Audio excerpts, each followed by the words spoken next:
در آستانه فرارسیدن سوم خرداد، روز مقاومت، ایثار و پیروزی، در مراسمی با حضور فرمانده کل سپاه پاسداران از 3 دستاورد مهم و راهبردی دفاعی و نظامی سپاه در حوزه‌های پهپادی و پدافندی رونمایی شد. هواپیمای بدون سرنشین فوق سنگین و پهپیکر غزه، سامانه موشکی زمین به هوای تمام ایرانی نهم دی و سامانه راداری قدس 3 دستاوردی هستند که سرلشکر سلامی از آنها رونمایی و از مراحل ساختشان بازدید کرد. یک روز و 3 دستاورد بزرگ سپاه.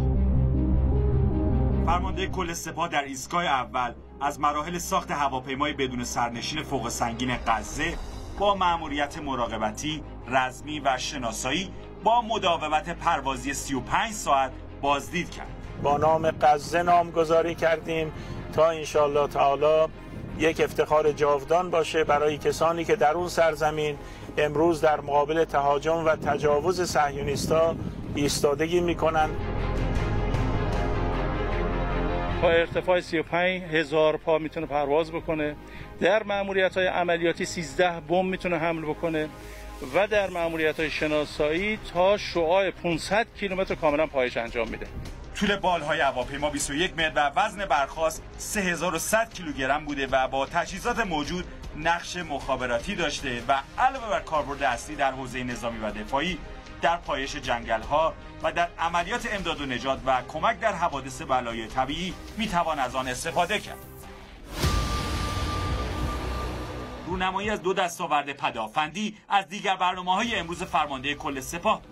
قادر هست در واقع 8 فروند با خودش حمل بکنه، غیر از اون سیستمی که همراهش هست. سامانه موشکی زمین به هوای تماما ایرانی نهم دی که قادر است با انواع تهدیدات در فاصله نزدیک مانند کروز، بمب هواپیما و انواع پهپادها درگیر با آن را منهدم کنند.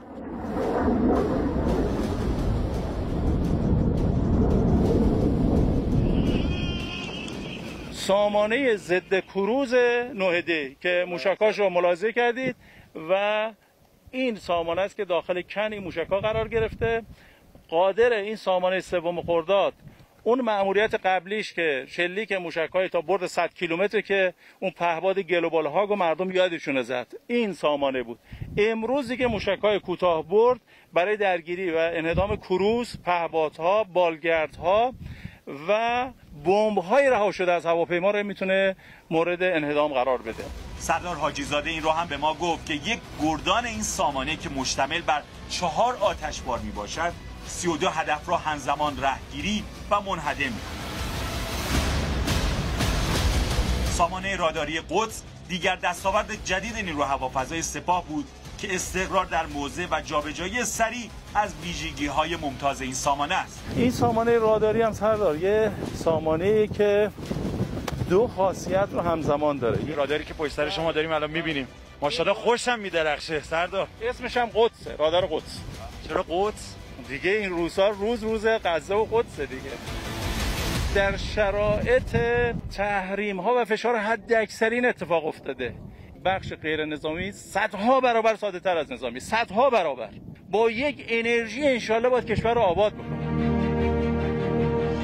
سامانه هایی که امروز ما از اونها بازدید کردیم بخشی از این نیاز ما رو پاسخ میدن، به دست آوردن قابلیت جنگ از راه دور رو که الحمدلله به این قابلیت رسیدیم. سرلشکر سلامی گفت این دستاوردهای مهم و ارزشمند نشان از بلندتر شدن دست برتر ایران در اشراف اطلاعاتی و ظرفیت‌های مقابله با تهدیدات است.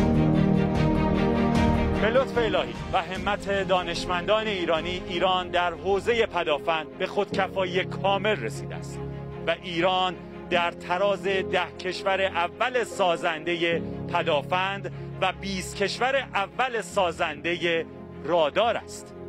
یوسف سلامی، خبرگزاری صدا و سیما.